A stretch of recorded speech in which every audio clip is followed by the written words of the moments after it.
Hello dear, welcome करता हूँ आप सभी को यूट्यूब चैनल नर्सिंग ज्ञान में। और आज का वीडियो बहुत शानदार होने वाला है। जो भी माय डियर है आप लोग को यहाँ पे देखना चाहिए। आज हम मेंटल हेल्थ नर्सिंग के वीडियो नंबर 24वां लेकर आए हैं और मेंटल डिसऑर्डर के चैप्टर चल रहा है, ठीक है। तो इसमें हम लोग जो है आज दो प्रश्न देखेंगे। एक प्रश्न देखेंगे एपिलेप्सी यानी मूर्छा, या इसी को अपस्मार या फिर इसी को मिर्गी भी कहते हैं, ठीक है। तो एपिलेप्सी हम लोग देखेंगे, इसको इंग्लिश में सीजर भी कहते हैं। दौरा पड़ना, मूर्छा आना या यूं ही कहे मिर्गी, ये सब एक ही होता है, ठीक है। तो इसके क्या कारण लक्षण होते हैं, सारा चीज़ें हम देखेंगे, डिस्कस करेंगे। और दूसरा प्रश्न है हम लेकर आए हैं इंसोमनिया मतलब नींद का समस्या, ठीक है। तो दोनों प्रश्न बढ़िया से देखेंगे, चलिए समझते हैं। एपिलेप्सी क्या होता है, मूर्छा क्या होता है, देख लीजिए। एपिलेप्सी का मतलब है कि मिर्गी एक क्रॉनिक न्यूरोलॉजिकल डिसऑर्डर है। सबसे पहले समझना चाहिए मिर्गी आपका यह एक क्या है, न्यूरोलॉजिकल मतलब तंत्रिका संबंधी समस्या है, ठीक है। मस्तिष्क के तंत्रिका तंत्र संबंधी समस्या है, न्यूरोलॉजिकल डिसऑर्डर है और यह क्रॉनिक है, लंबे समय तक चलने वाला बीमारी होता है जिसमें मस्तिष्क असमान रूप से कार्य करता है। जिसमें किसी को अगर मिर्गी होता है ना तो उसका न्यूरोलॉजिकल डिसऑर्डर रहता है वो, ठीक है। उसमें होता है कि उसका मस्तिष्क जो है असमान रूप से, एबनॉर्मल रूप से काम करने लगता है, ठीक है। और बार बार दौरे का कारण बनता है। और यह असमान रूप से जब मस्तिष्क काम करता है तो बार बार दौरे जो है व्यक्ति को पड़ना लगता है और यह कारण बनता है दौरा पड़ना, ठीक है।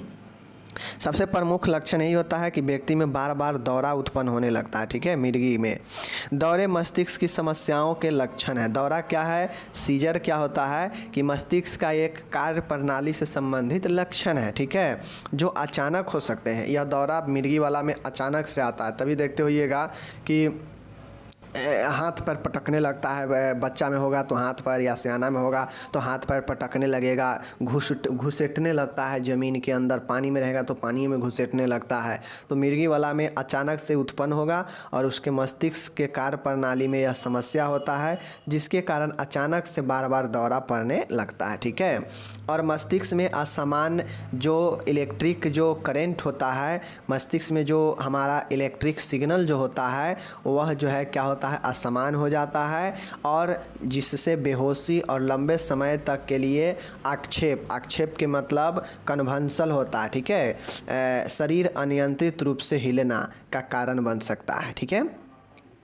तो इसमें क्या क्या होता है, ये अचानक जो है क्या होगा, दौरे पड़ने लगता है, ठीक है। व्यक्ति जो है बेहोश हो जाता है, ठीक है। और लंबे समय तक के लिए उसका शरीर जो है हिलने लगता है, आक्षेप जो है होने लगता है और उसका मस्तिष्क, इन सभी जो चीज़ें होता है यह क्यों होता है, तो मस्तिष्क असमान रूप से कार्य करने के कारण ये चीज़ें होता है। और एपिलेप्सी एक न्यूरोलॉजिकल डिसऑर्डर है, ओके। चीज़ों को समझ गए, चलिए।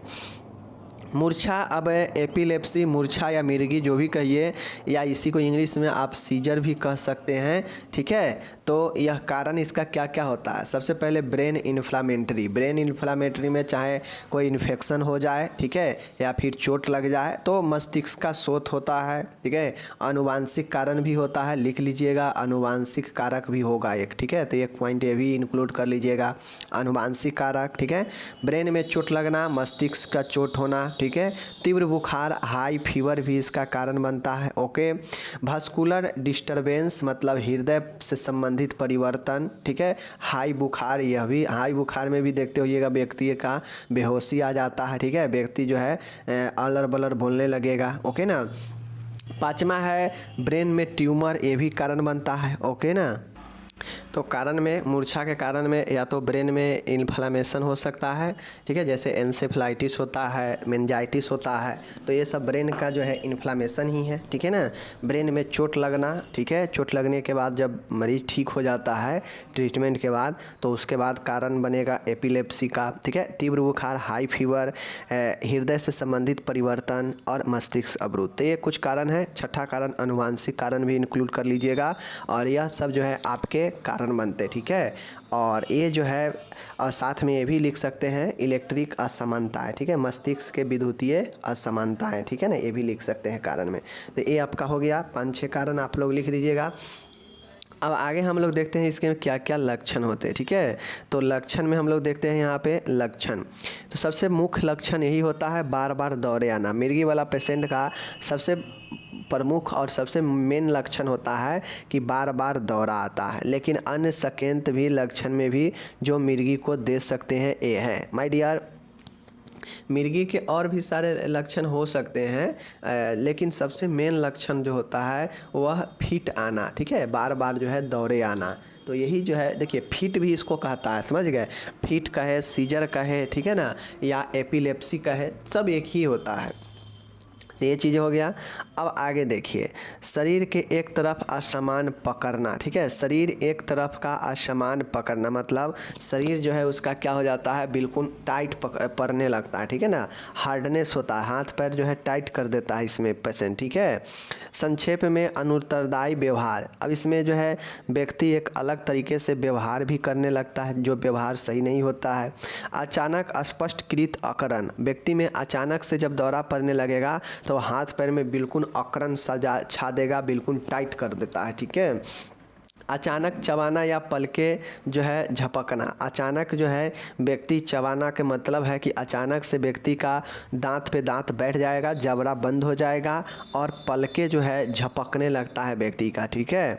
आगे देखिए, शरीर के बार बार होने वाली हरकतें जो असमान प्रतीत होते हैं, अब व्यक्ति में कुछ ऐसा हरकत होगा जो असमान होगा, ऐसा प्रतीत होगा। बिना किसी कारण के अचानक से व्यक्ति गिर जाएगा, जहाँ खड़ा बैठा रहेगा गिर जाएगा अचानक से, ठीक है ना। उसके बाद कोई भी बार बार आने वाली भ्रम, व्यक्ति में भ्रम भी हो सकता है, ठीक है, जिससे डर उत्पन्न होता हो बिना किसी कारण के। नींद के दौरान संक्षिप्त असमान हलचलें, नींद के दौरान जो है व्यक्ति असमान हलचल मूवमेंट जो है अपने आप को महसूस करेगा। वस्तुओं को गिराने के साथ हाथों का अचानक हिलना, ठीक है, वस्तुओं को गिराने के साथ हाथों का अचानक हिलना मतलब अचानक से जो है व्यक्ति का हाथ जो है क्या होने गया, कंपन होने लगता है, शरीर में बहुत ज़्यादा कंपन आने लगता है। और अकड़न मतलब एकदम स्टिफनेस, टाइटनेस कर देता है बॉडी को, ठीक है। व्यक्ति जो है बहुत ज़्यादा भ्रम में चला जाता है, कभी कभी तो उग्र वाला भी हो जाएगा, हमला करने वाला भी पेशेंट हो जाता है, ठीक है। तो ये सब जो है आपके मिर्गी के लक्षण होते हैं। और ये सब कब होते हैं, जब अचानक से रहते रहते रहा और ब्रेन का जो इलेक्ट्रिक सिग्नल है वह काम में असमानता आ गया, काम करना सही से बंद कर दिया, तो जो है व्यक्ति को दौरा आ जाता है। और यह 2 से 3 मिनट 4 मिनट तक दौरा रहता है, उसके बाद जो है सही रहता है। उसके बाद आपको जो है डॉक्टर से दिखाने की ज़रूरत पड़ता है, ठीक है। इसके ट्रीटमेंट की बात किया जाए तो ट्रीटमेंट में एंटी एपिलेप्टिक दवाई में ब्रोमाइड्स होता है, ठीक है। एंटी एपिलेप्टिक यह जो है आपको एंटी एपिलेप्टिक जो दवाई होता है मिर्गी रोधी, यह ब्रोमाइड है। और दौरा पड़ने वाला एंटी सीजर जो दवाई है वह एसीटाजोलामाइड होता है। 30 mg प्रति kg के हिसाब से पेशेंट को आप दे सकते हैं, ठीक है। तो यह 2 दवाइयाँ इंपॉर्टेंट दवाइयाँ हैं, एक एंटी इलेप्टिक और एक है एंटी सीजर। यह 2 दवाइयाँ पेशेंट को सीजर या मिर्गी या फिट में दिया जाता है, ठीक है। एंटी इलेप्टिक की बात किया जाएगा तो ब्रोमाइड, ठीक है, और एंटी सीजर की बात किया जाएगा तो एसीटाजोलामाइड 30 mg प्रति kg। ओके, आगे देखिए, नर्सिंग प्रबंध है। नर्सिंग प्रबंध में नर्स के द्वारा किए गए प्रबंध है, आपके सामने में है। मरीज की जांच की जानी चाहिए, मरीज की सर्वप्रथम आपको जांच की जानी चाहिए। मरीज को ढीले कपड़े व ऑक्सीजन लगाए, जैसे ही मरीज में मिर्गी पड़े तो ढीला कपड़ा जो पहना है उसे ढीला कर दे और ऑक्सीजन लगा दे। ओके, मरीज के जैविक चिन्ह को नोट करें, मरीज का जो वाइटल ऑर्गेन है उसको नोट करें। मरीज के मिर्गी के दौरान स्थिति का पता लगाए। अब मरीज को मिर्गी के दौरान जो स्थिति है उसको पता लगाना चाहिए कि कैसा स्थिति है, ठीक है। मरीज के क्लोनिक अवस्था में दांतों के बीच गठरी लगा दें। अब जब पेशेंट जो है मिर्गी दौरा पड़े, जैसे ही धीरे धीरे उसका मुंह बंद होने लगे तो उसके मुंह के बीच में कोई कपड़ा रख दीजिए या कोई गठरी लगा दीजिए ताकि दांत पर दांत ना बैठे, ठीक है ना। मनोचिकित्सक की सलाह लें, मतलब जो साइकोथेरेपिस्ट है उसका सलाह लें। दवाई देते समय जो है 5 सही नियम का ध्यान रखना चाहिए। दवाई को रोगी से जो है दूर रखें, मतलब कुछ ऐसे दवाइयाँ हैं जो रोगी से दूर रखना चाहिए, ठीक है। रोगी को हमेशा एक ही नाम से बुलाएं, ठीक है ना। रोगी से सामूहिक क्रियाएं करवाएं, मतलब समूह में रख के काम करवाएं। रोगी को दिन के समय व्यस्त रखें जिसे रात में नींद ले सके। अगर समूह में काम नहीं करवाएंगे, पेशेंट को अकेला छोड़ देंगे तो उसे कभी भी दौरा आ सकता है, और जब अकेला रहेगा तो कोई देखने वाला नहीं रहेगा। तो इससे जो मिर्गी वाला पेशेंट हो उसको कभी ख़तरनाक जगह पर तो अकेला कभी जाने ही नहीं दे, ठीक है। साथ में अकेला उससे कोई काम नहीं करवाए, परंतु उसको कब जो है उसका ब्रेन असामान हो जाएगा, कब उससे दौरा पड़ने लगेगा कोई नहीं जानता है, ठीक है। तो और खासकर अकेले रहते हुए ये चीज़ें होने लगता है, ठीक है ना। तो इसके लिए मरीज को हमेशा सहायता करें, समूह में रखें, ठीक है, एक ही नाम से बुलाएं। तमाम तरीके की चीज़ें एज ए नर्स आप कर सकते हैं, ठीक है, जो कि मैंने यहाँ पे बता दिया 11 पॉइंट, ठीक है। आप इसको अच्छे से लिखिएगा, समझिएगा। चलिए आगे चलते हैं। टोटल यहाँ पे इंग्लिश दिया गया है, जो मेरे डियर इंग्लिश वाले हैं टोटल यहाँ पे इंग्लिश दिया गया है, आप इंग्लिश में जो है इसे लिखिएगा, ठीक है ना। टोटल इंग्लिश यहाँ पे दिए गए, जितना ऊपर मैंने आपको पढ़ाया टोटल इंग्लिश यहाँ पे नीचे दे रखा है, आप अच्छे से इसको रीडिंग कर सकते हो, ओके इंग्लिश वाले, ओके। अब मैं चलता हूँ नेक्स्ट प्रश्न की तरफ। आपके सामने नेक्स्ट प्रश्न है इंसोमनिया। आप लोग वर्ड तो बहुत अभी तक सुन लिए होइएगा कि इंसोमेनिया मतलब अनिद्रा, अनिद्रा होता है। अब हम इसको एक क्वेश्चन के तौर पर देखेंगे कि ये अनिद्रा क्या होता है, इसके क्या कारण है, इसके समस्या में क्या क्या होता है और उपचार में क्या क्या होगा, ठीक है। चलिए देखते हैं। अनिद्रा इंसोमनिया। इंसोमनिया का मतलब होता है, अनिद्रा का अर्थ है कठिनाई से नींद आना व नींद बनाए रखने में कठिनाई से, ठीक है। अब इंसोमनिया का मतलब होता है अनिद्रा। अनिद्रा का मतलब होता है कि व्यक्ति का नींद नहीं आएगा। अब नींद कब नहीं आता है, तो नींद व्यक्ति जब कोई चीज़ सोचते रहता है या नींद बनाने में उसे बहुत कठिनाई आता है। तो नींद जब देखिएगा कोई व्यक्ति को नींद की समस्या होता है तो वह सोने का बहुत प्रयास करेगा, बहुत जो है अपना प्रयास करता है, बहुत कठिनाई से उसके जो है नींद लेने की कोशिश करता है, लेकिन फिर भी नींद जो है नहीं आता है। तो यही जो है अनिद्रा होता है। तो अनिद्रा का अर्थ है कठिनाई से नींद आना, मतलब बहुत कठिन से नींद आना या फिर नींद को बनाए रखने के लिए बहुत कठिनाइयों से गुजरना, ठीक है। तो यही जो है अनिद्रा होता है। आगे देखिए, इसके कारण की बात किया जाएगा तो अनिद्रा स्वयं एक बीमारी न होकर अनेक अन्य बीमारियों का प्रमुख लक्षण है। अब सबसे पहले समझिए कि अनिद्रा जो है, इंसोमनिया जो है, यह कोई एक लक्षण किसी अपने आप को यह कोई बीमारी नहीं है, क्योंकि यह एक विकार है। अब विकार जो होता है यह लाक्षणिक भी हो सकता है। तो आप लोग देखते होइएगा कि आपको बहुत सारे बीमारी में, बहुत सारे कंडीशन में व्यक्ति को जो है नींद जो है नहीं आता है, ठीक है, नींद नहीं आता है। तो इंसोमनिया कोई एक खुद का समस्या नहीं होता है, ठीक है ना। यह जो है यह खुद का कोई जो है समस्या जो है नहीं होता है, यह जो है दूसरे बीमारियों का लक्षण होता है। समझ रहे चीज़ों को। चलिए आगे चलिए।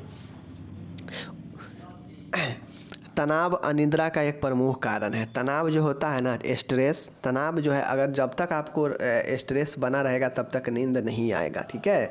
तो तनाव अनिद्रा का एक प्रमुख लक्षण है, कारण है। किसी भी प्रकार का तनाव जो है नींद आने से बाधक होता है। आप किसी भी प्रकार के आपके जीवन से संबंधित या कोई भी चीज़ से संबंधित आपके अंदर तनाव है, जब तक तनाव रहेगा तब तक जो ये आपका नींद है नहीं आएगा, उसमें बाधा उत्पन्न होगा, ठीक है। आगे चलिए। उदाहरण के लिए कारण में देख लीजिए, उदाहरण के लिए परीक्षा में असफल होना। परीक्षा में असफल होंगे, आपको टेंशन होगा, बहुत ज़्यादा स्ट्रेस आएगा और उससे आपको नींद नहीं आएगा, ठीक है। जीवन में महत्वपूर्ण बदलाव, कुछ ऐसे बदलाव जो आपके लिए सही नहीं है तो यह भी तनाव उत्पन्न करेगा, ठीक है। भावनात्मक समस्याएं, कुछ ऐसे इमोशनली प्रॉब्लम होता है हर व्यक्ति का जीवन में जिससे व्यक्ति परेशान होता है और नींद नहीं आता है। रोजगार से संबंधित परेशानियां, अब व्यक्ति सोते समय, जिसको रोजगार नहीं रहता है, जॉब नहीं रहता है, वह सोते समय भी अपने जीवन से संबंधित बातों को लेकर बहुत ज़्यादा चिंतित रहता है, तो रोजगार से संबंधित कारण भी हो सकता है। निरंतर समस्या के बारे में सोचना, निरंतर कोई बहुत ज़्यादा अपने समस्याओं के बारे में सोचता है तो ऐसे व्यक्ति को भी जो है नींद नहीं आता है। यूँ कहा जाए तो यह समस्या जो है सोच से उत्पन्न होता है, ठीक है। बहुत ज़्यादा निगेटिव चीज़ों के प्रति सोचने लगते हैं तो हमें स्ट्रेस आ जाता है, तनाव आने लगता है और यही तनाव जो है व्यक्ति को नींद को दूर करता है, नींद नहीं आता है, ठीक है। इसके अलावा अनिद्रा अन्य मनोरोग, अवसाद, डिप्रेशन अथवा शारीरिक रोगों को जटिलता के फलस्वरूप हो सकता है। अब जो अनिद्रा है, ऐसा नहीं है कि आपको सिर्फ सोचने से ही होता तो सिर्फ सोचने ही से है, चाहे आपको कोई शारीरिक रोग हो या फिर आपका मेंटल रोग हो, ठीक है ना। दोनों में आप बहुत ज़्यादा सोचते हैं, सोचने के फलस्वरूप आपका बहुत ज़्यादा स्ट्रेस बनता है और उससे नींद नहीं आता है। तो यही हो गया आपका कारण नींद ना आने का। अब नींद ना आएगा तो उससे क्या क्या लक्षण उत्पन्न होगा, मीन्स क्या क्या समस्या आएगा, चलिए मैं आपको बताता हूँ लक्षण में, ठीक है। सबसे पहले चिंता आएगा, अवसाद आएगा, डिप्रेशन आएगा, देर तक आप जगे रहेंगे, ठीक है। मानसिक व शारीरिक थकावट लगेगा आपको, जो आपका मेटाबॉलिज्म है वह धीमा हो जाएगा, पाचन क्रिया, ठीक है ना। हार्मोनल असमानता हो जाएगा, समझ गए। अगर कोई लोग देर से सोता है, समझ लीजिए, तो उसमें बहुत प्रॉब्लम आने लगेगा। हार्मोनल असमानता, धीमा मेटाबॉलिज्म, रोग प्रतिरोधक क्षमता में कमी, धीमी रिकवरी, ध्यान व एकाग्रता में कमी, ठीक है, और चिड़चिड़ापन, असमान व्यवहार करना। तो जो व्यक्ति को नींद नहीं आता है, नींद कम आता है, उसमें ये सब लक्षण देखने को मिलते हैं कि वह बहुत चिंता में रहेगा, वो डिप्रेशन, दुखी रहेगा, देर तक जगे रहेगा, मानसिक व शारीरिक थकावट रहेगा उसको, उसका मेटाबॉलिज्म, पाचन क्रिया का कम हो जाएगा, हार्मोनल असमानता हो जाएगा, रोग प्रतिरोधक क्षमता भी कम जाता है, उसका जो धीमी रिकवरी दर है कम जाता है, और ध्यान व एकाग्रता में भी कमी आता है, चिड़चिड़ा हो जाता है व्यक्ति, बहुत ज़्यादा असमान व्यवहार करने लगता है। तो ये सब समस्या आता है नींद न होने के बाद, या यूँ कहे तो लक्षण है। ट्रीटमेंट की बात किया जाए तो माय डियर, ट्रीटमेंट में उपचार हेतु ड्रग थेरेपी, साइकोथेरेपी और जीवन शैली में बदलाव करके पेशेंट को जो है उपचार किया जाता है, ठीक है ना। इसके लिए ड्रग थेरेपी में जो है आपको दवाई दिया जाता है, चिंता रोधी दवाइयाँ दिया जाता है, जिससे चिंता कमता है, पेशेंट नींद लेता है आराम से। जैसे डाइजापाम हो गया, ठीक है, डाइजापाम हो गया, यह डाइजापाम आपके जो है बहुत अच्छा काम करता है। एमेट्रिपिटिलिन होता है, यह भी अच्छा काम करता है, ठीक है, नींद के लिए। तो ये सब याद रखिएगा। गंभीर इंसोमेनिया की स्थिति में एंजियोलाइटिक्स का प्रयोग होता है। एंजियोलाइटिस में डाइजापाम दे सकते हैं, ठीक है, डाइजेपाम दे सकते हैं। उसके बाद जो है क्लोनाजीपाम दे सकते हैं, ठीक है, या उसके बाद जो है आप इसको लिए क्या दे सकते हैं, और भी चीज़ें दे सकते हैं। एक है एमेट्रिपिटिलिन, यह भी दवाइयाँ हैं, ठीक है, याद रखिएगा।